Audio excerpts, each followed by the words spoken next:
Good afternoon. Phil Lindeman, Crystal, 93 News. The district attorney believes that two officers were justified in the shooting death of 18-year-old Charlie Foster. DA Heidi McCollum is declining to press criminal charges. They had no choice but to defend themselves, to defend each other, and to defend the residents of Summit Cove. McCollum's declination letter comes after a state review of body cam footage, witness interviews, and more evidence from the morning of July 9th, when Dillon Police Officer Alan Jambor and Summit Sheriff's Deputy Vincent Moquin shot and killed Foster in Summit Cove. 911, what's the address of the emergency? There's a man at my door. He has a gun. My husband opened the door and he's got a gun and he said, "This is his house." Officer Jambor and Deputy Moquin arrived soon after. Slowly start walking backwards towards the sound of my voice. Keep walking, you're doing good. Footage shows Foster put down a gun, then pick it up and refuse to put it down again. Do not pick up that gun! Don't do it, buddy!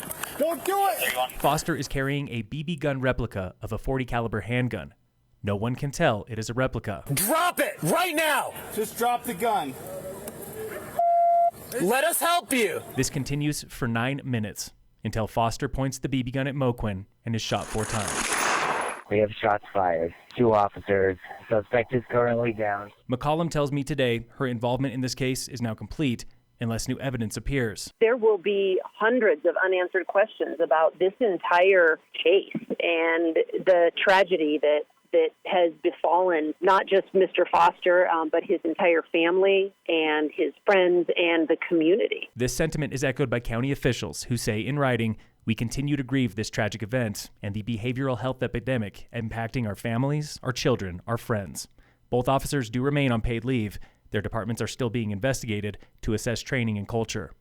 That 911 audio you heard comes from YouTube in a video released today by the Sheriff's Office. Sheriff Jamie Fitzsimons. I didn't want people to watch this raw video that the media might get or will get, and not knowing what few seconds the media might put out there. I wanted to be respectful to the Foster family. I wanted to be respectful to all the first responders involved. This is the first time Summit County Sheriff has released body cam footage and audio evidence in this way.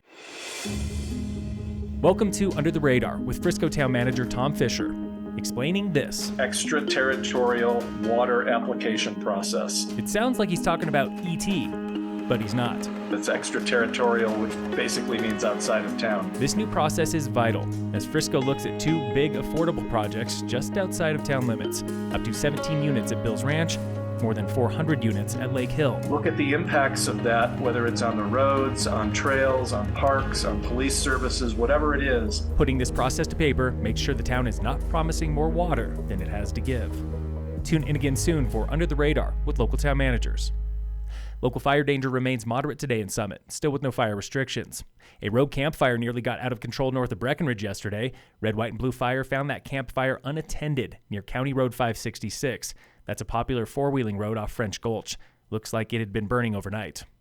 And in local sports, today on the warm-up from iFurnish in Frisco and Kremling. We've currently played 3 games and we've won all of them. That was Carlin Frazier, a senior on the Summit High volleyball team. This 3-0 start includes a win over the top-ranked Resurrection Christian squad. We've also played them last year and they beat us by a lot, but this year we turned the tables and we beat them by a lot, so I'm really proud. Teammate Sierra Durlu says this Lady Tigers team with 7 seniors is firing on all cylinders. Our team is fully capable of keeping up with what our playing has been so far this season. But the girls are not letting early success go to their heads. Yeah, it's really exciting, but I'm excited to see where the rest of the season takes us and making sure we're staying in it and not celebrating too much yet. Volleyball's on the road this weekend for a tournament.